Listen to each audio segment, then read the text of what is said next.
there is a clear shift behind the human psychology component of this market that is such where people are piling in and driving the price higher.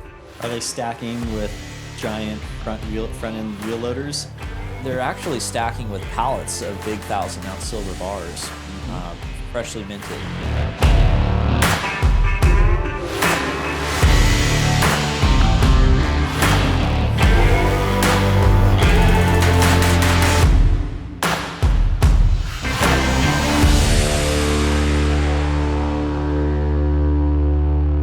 Ladies and gentlemen, welcome to another Bullion Standard episode. Today is Thursday, December 11th, and Charlie, we're going to be talking about kind of a continuation of last week's episode that we published, just given what is going on in the market today, what is going on specifically in the last few days with silver. Mm-hmm. The Reliable Rise of Silver Part 2. Reliable Rise of Silver Part 2. I am so excited to talk about some stuff today, even though we might kind of get all over the place and might be kind of messy. But we're just going to talk about some stuff. I love that we can just do that and, we get to spend this time together. Thank you, Kyle. Absolutely. Okay, Kyle. The last 5 pennies were minted. One of them sold for $200,000 recently. Can you believe it? Yes, one of them did sell for $200,000, Charlie. This is one of the last, I think they're calling it the Omega penny or something. And while it's interesting because it's no different than any penny that was minted even just a couple months ago, this one sold for $200,000. Of course, the penny has stopped being minted. It is now an obsolete coin. I saw somebody give a really interesting article on this, on how we really shouldn't be sad because I'm not sad at all. There's been a ton of coins throughout history, particularly in the 1800s, that came into existence and then we stopped minting them because they became obsolete. There's like a 3-cent coin. There was like a $3 gold piece. There's a $4 gold piece. All kinds of weird stuff. 20-cent silver coin. And so the ones that emerged obviously are the penny, nickel, dime, quarter, $half, dollar coin. Isn't it fascinating how we as humans believe something to be worth something and therefore it is? That's right. Okay, great. So welcome to the Bullion Standard Podcast. We appreciate everyone for taking some time out of your busy schedules and to listen to us talk about the nature of reality such that people will pay $200,000 for something that's worth 1 penny because the intrinsic value assigned to it, because of the scarcity of it. And, that's a valid thing. So yeah, we want to talk about a lot of interesting stuff going on in the market. We want to do another silver video. We're just going to do silver videos from now until silver hits 200. Yeah, this might be kind of like a hybrid market update without really going into any new information. Obviously, on our last video, we just gave a pretty good overview of silver's uses, the supply-demand fundamentals, all kinds of cool stuff related to silver. But what's going on right now is nothing short of historic, Charlie. Did we hit 60 today?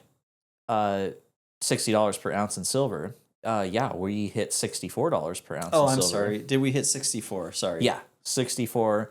As of this recording, it's in the evening right now. Silver is in the $63 range. Mm-hmm. The bid ask is starting to widen just a bit between, the bid and ask for silver spot. But the market is going ballistic. There's a belief system that is taking deep root in the same way that there's a belief system around the last 5 pennies minted and their value. The belief system is spreading. They say in psychological terms, it only takes 10% of a population to take on a new belief system before that infiltrates into the rest of the culture. Right. So we're there. We're in the infiltration stage.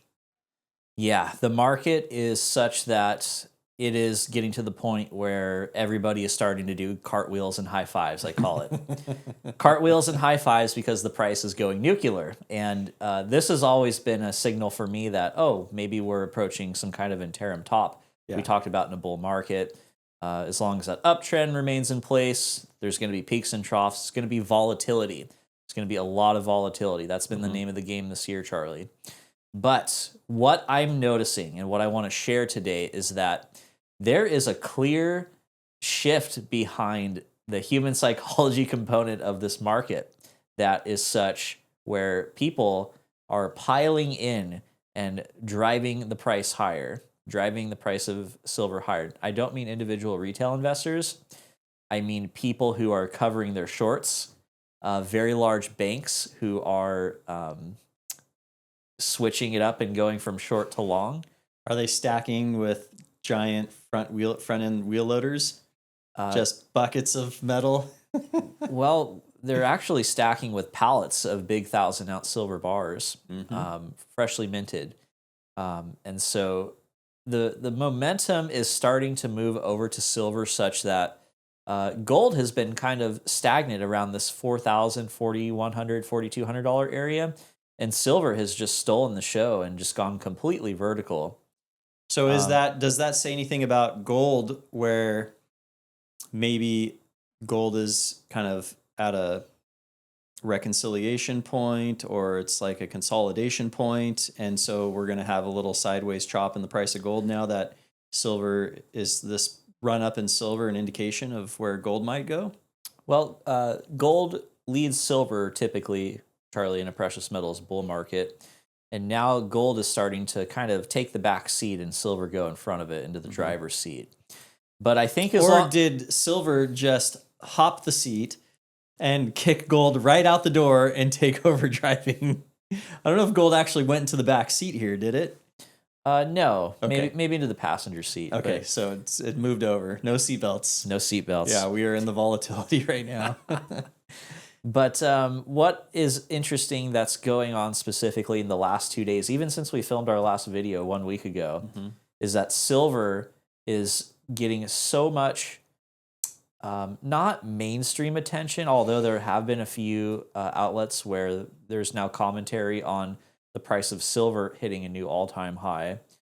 The thing that pops in my mind is that there's this Wall Street psychology cheat sheet, and it shows the duration and the dimension of a bull market, where you have the stealth phase, you have the first bear trap, and then you have the run up phase where you have like the media phase, and then you ultimately get to the mania phase, and then you get to the very top, new paradigm, and then obviously that's the blow off top, and you come down, you have despair, capitulation, reversion to mean, and then the cycle repeats itself. And this has happened 2 other times in history. The first one in the 1970s, we've talked about this a lot. Second one in 2000s. But this time, this bull market that's going on right now is built on the stuff of nothing like what has happened in the past 2. The price action out there for silver is starting to justify the narrative. And this is where the snowball will really start to roll down the hill. Here's why. There's a 50-year technical cup and handle pattern. Charlie, this is up your alley. Human Psychology 101. I love it. There's a technical pattern called a cup and handle, and it's a bullish thing when you have a big, long cup on a chart pattern and then a little dip for the handle. And then that pattern always resolves itself to the upside. Why do you think psychologically that's a truism? So, and I don't know, I haven't looked into this yet.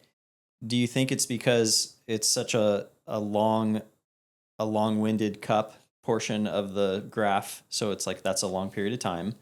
And then you have a little bit of a drawdown, and then it starts to come back up, and then it peaks, and then maybe everyone that's kind of waded through the weeds, and then it hits a certain price.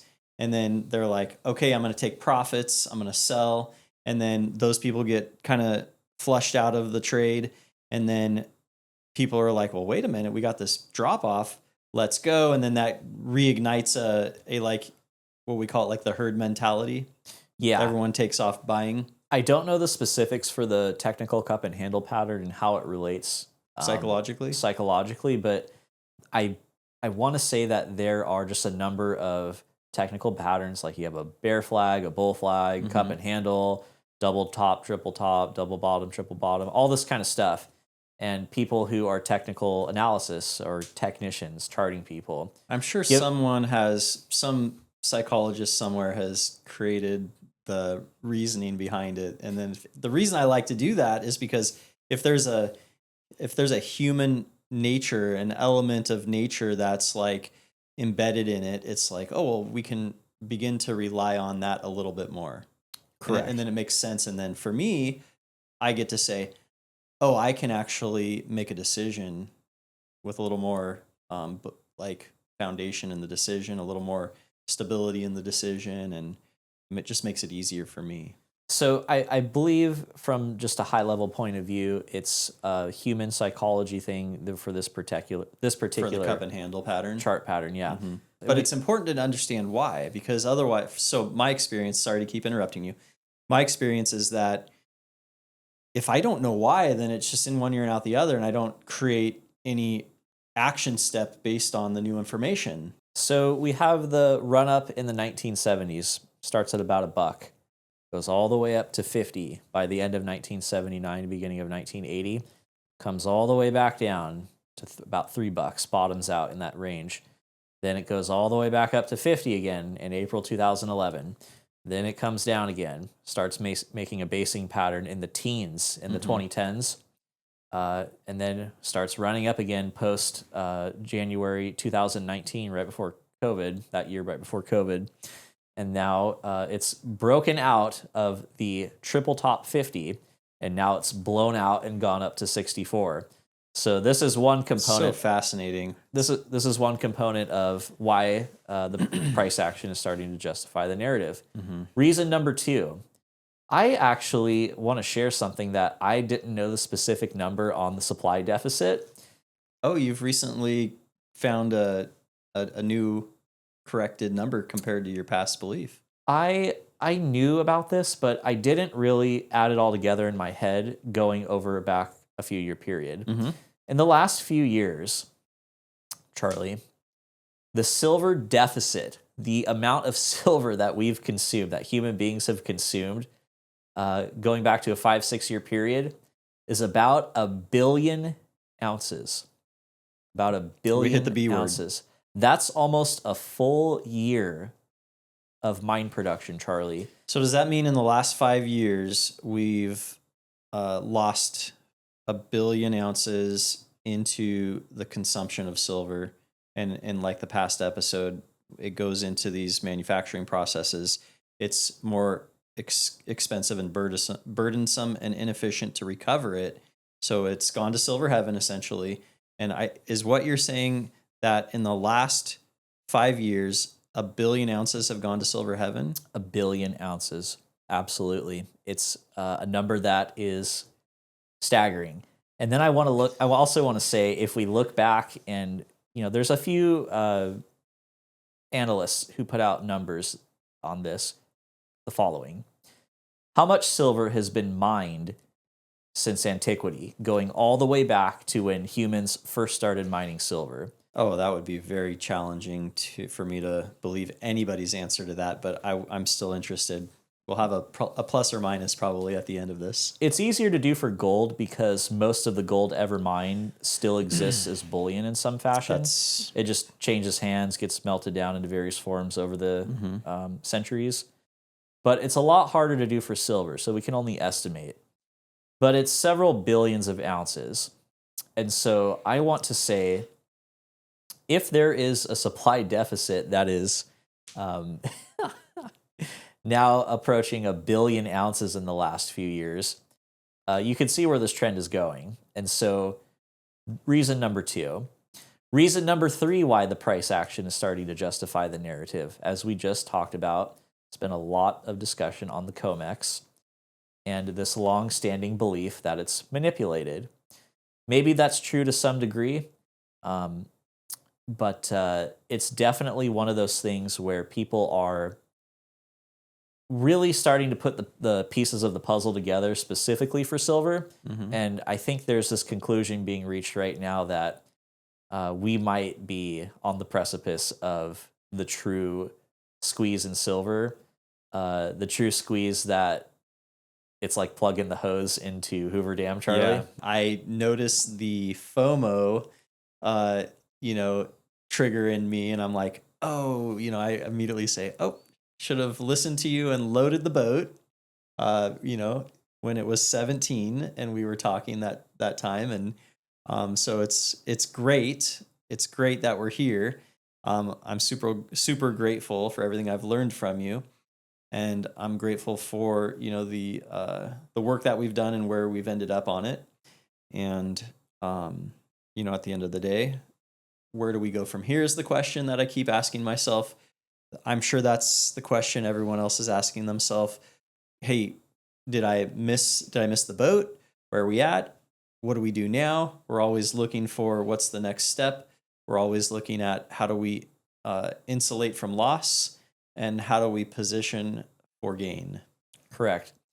So I wanted to also share a few things about what's going on with Bullion Standard and give a little bit of an update for how things are going with us. And I've noticed a really big shift this year.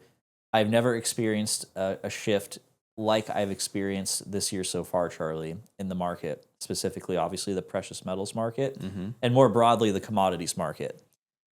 What's going on right now is that there is a ton of more interest going into physical silver bullion purchases versus gold. Okay. Let's review what the ratio was going back, I'd say around April, right before the tariff tantrum, and then for the number of years before that, call it 5, 6, 7 years. Historically, our sales have been about 2/3 gold, 1/3 silver. Okay. And then maybe like 1% platinum. So 1% platinum group metals, 66% gold, 33% silver, something like that. And that's the average. Yeah. Okay. What's happened this year is that there's been a huge increase into silver volumes. And that, do you have that number? Yeah. Okay. It's almost right at parity. It's almost 50-50. I think what we're observing right now at Bullion Standard is that this is going to be very predictive for how it's going to go in the future. And I think this ratio will continue to be more in favor for silver. I wouldn't be surprised if we revisit this conversation on a future episode in 6 months or a year from now, and the ratio is something like 60% silver or 70% silver. That would be pretty extreme in my opinion, because gold is the absolute foundational asset class for precious metals, and people always buy it first. But when the greed buyer starts to come into the market, the person who is like me and you, the FOMO buyer who... Wait, did you just call me the greed buyer? Well, we catch ourselves, Kyle. The person who is coming in thinking to themselves, wow, silver is going up $2 per day for the last few days. What am I to do with this? Not that I mean anything nefarious by this, but I think what's going on with the data this year is very telling about what's about to happen and how it's going to go from here. I don't see it going back to this 30-60 ratio approximately. Okay, so just to make sure we are clear, this is just a little conversation we're kind of toying around with, and we're not giving anyone any advice and saying, hey, we've got this dislocation in this ratio. Everyone needs to just, we're predicting that silver is going to continue to run up as far as 122, 180. We're not saying that we're predicting that right now, but it is interesting to look at the correlations and, if anyone's out there that, and for myself, and you're looking at making decisions, you take in this information and you say, are these things lining up? And it's helpful. Purely informational, of course, but Charlie, we can't give individualized investment advice, nor should you take anything we say as investment advice. Okay, thanks. And is there anything in your mind that you've been encountering that would have you concerned about maybe a correction in silver now that we have just been really hockey sticking here? I think there's going to be a lot of volatility. I don't think that there's going to be a sustained move down, just given that what we just talked about at the beginning of this episode. The price action is starting to justify the narrative. the greed buyer is starting to come into the market. Gold particularly attracted the fear buyer. Well, why is that? Because gold is bought when you're fearful that, there's destabilization going on around the world, inflation, geopolitical tension. Political tension. Political tension. Yep. The fear of, everything that we've talked about on many episodes now, printing money, quantitative easing, negative real interest rates, all this stuff. The potential regime changes in the Fed next year. That's Are right. we going to have a predictive Fed policy emerging? Are we going to continue to have a reactive Fed policy emerging? Some have said the reactive Fed policies of the past have created or have supported, maybe not created, but have supported the wealth inequality because, when things are volatile, it's very easy to make a decision and, be on the wrong side of that reactivity. And, it's very hard to predict markets as well. Right. So what's going to happen with the Fed? I'm on pins and needles to see what happens with how our policies inside of the Federal Reserve that we know of. Who knows what's actually happening that we don't know about? Well, our good friend Jerome Powell will probably make his departure. He'll probably be replaced with someone who is more adapted to loose monetary policy, where maybe we take rates lower. That's been kind of the demand of the current political administration. Well, I just looked up. We were talking about this before we started filming, and the Holston Lubbock Williams calculation is 2.84% as of, what was it, the second or third quarter of 2025 for the equilibrium rate, I think we'll call it, or the market, considering all things as best as we can.